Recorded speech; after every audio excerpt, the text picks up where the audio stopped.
My family is very close. We try to go on vacation together at least 2 to 3 times a year. If someone can't join us, we always bring them a souvenir. My name is Jenny, I'm 27 years old, and I live with my family. My dad is often busy with work, and my sister is married and lives on her own, so usually, it's just my mom and my grandfather at home. Lately, though, something seems off about my sister. Even when she visits, she looks sad. I asked her, "What's wrong, sis? You seem different lately," she replied. "I'm fine, really," but I noticed she hadn't smiled in a while. I wondered if something was wrong with her in-laws. She quickly got defensive and said, "No, everything is fine. Stop saying strange things." Then she lost her temper and left for her in-laws' house. She didn't seem happy about it.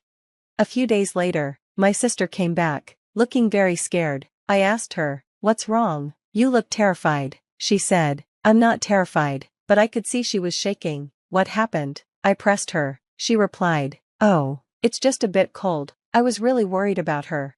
Soon after, my sister's husband, Sean, came to our house. He seemed relieved to see her. "So, you're here. We were worried," he said. "Sorry for the trouble." She got a little homesick. "Let's go home." Rachel, my sister, left with him, but she looked desperate.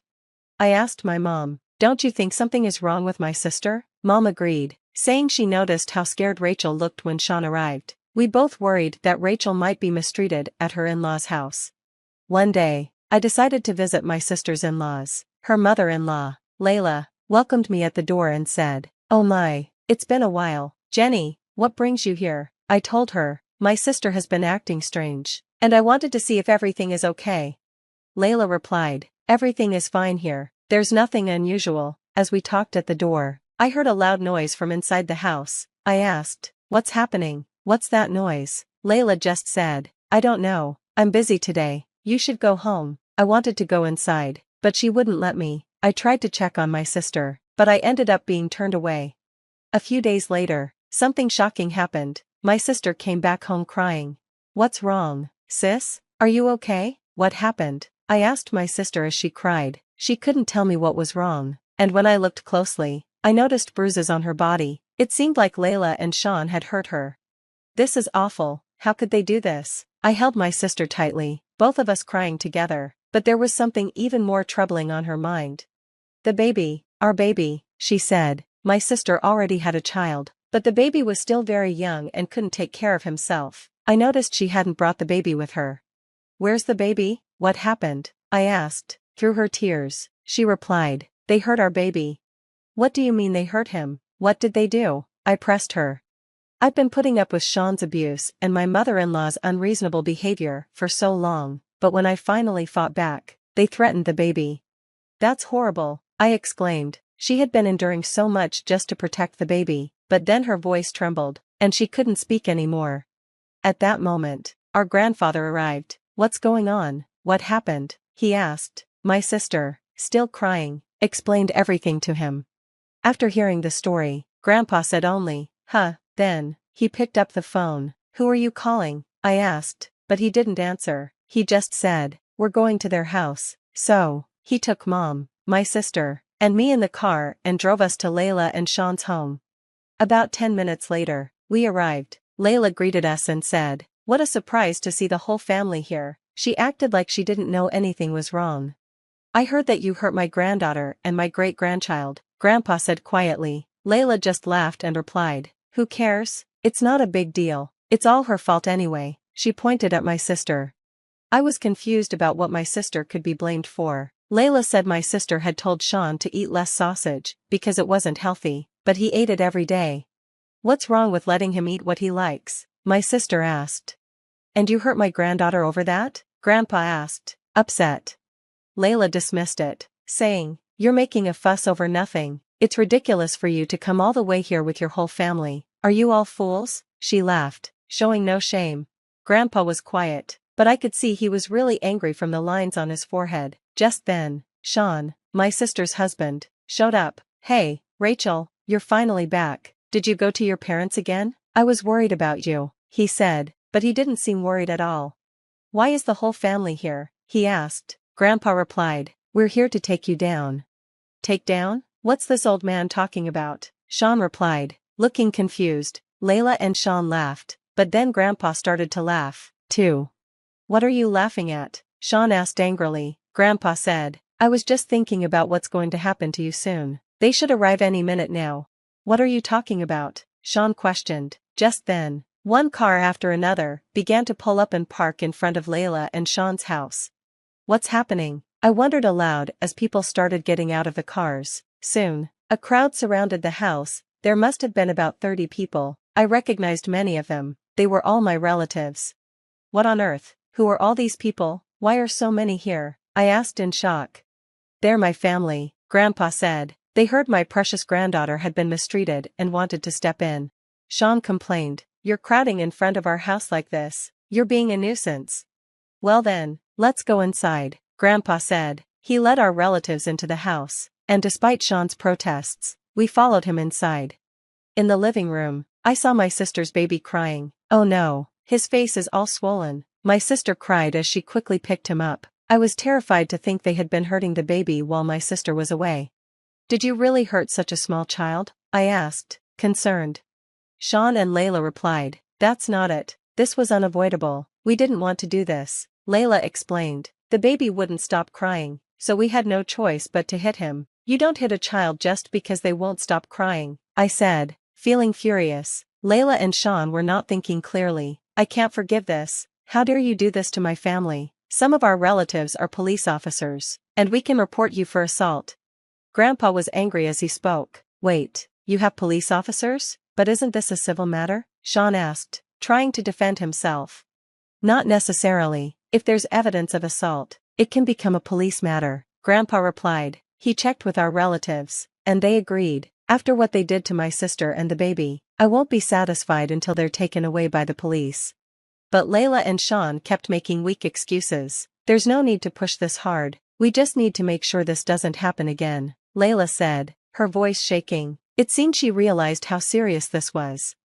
Rachel, say something, Sean pleaded. We didn't do anything wrong, did we? It was just a little rough handling. My sister stayed quiet and looked down. Hey, say something, Rachel, we're married, right? Help me out here, Sean yelled. Grandpa stepped in front of my sister, angry. How dare you talk to my granddaughter like that? He shouted. Sean tried to argue, but Grandpa stood his ground. Enough is enough, by your logic. No matter how much you hurt Rachel, we can't intervene because we're not family. How can we just stand by? Grandpa's rage was strong, and Sean looked scared and started to cry. Wait just a minute, you barged into our house, isn't that trespassing? If I call the police, won't you get arrested? Sean shouted. We're willing to face any punishment for that, Grandpa said firmly, but you need to understand that what you're doing is much worse than trespassing. Wait, what are you saying? Layla started to cry. Suddenly, Layla charged into the crowd of relatives. What do you think you're doing? She shouted.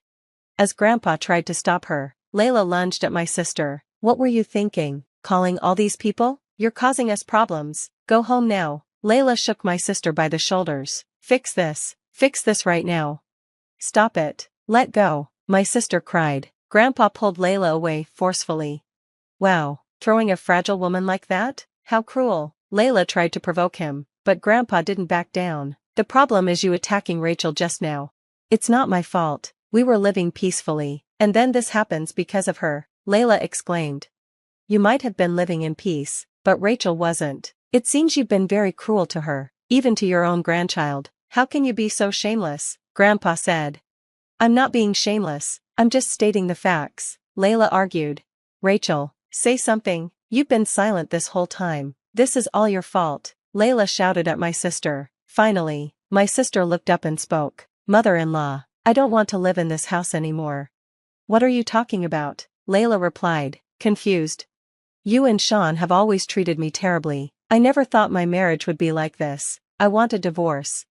A divorce? Layla exclaimed in shock. My sister must have been holding back her feelings for a long time to protect her child, but with the support of Grandpa and Mom, she found the courage to declare her decision with determination in her eyes. Don't joke around. I'll never agree to a divorce. You're going to live as my servant forever, Sean yelled back. No way, I'm not your tool, and I won't let you control me, my sister shot back. Grandpa was impressed by her strong stance. You're definitely my granddaughter. When you decide to act, You really act, he said. This isn't the time for this conversation. I won't allow a divorce. I need a servant too. If you're saying you'll divorce, then you need to pay Sean compensation. Why would I owe any compensation? My sister asked, confused. Of course you owe us. You've been a pain in the neck for Sean all this while. You owe us a few $1,000,000 in damages, Layla said.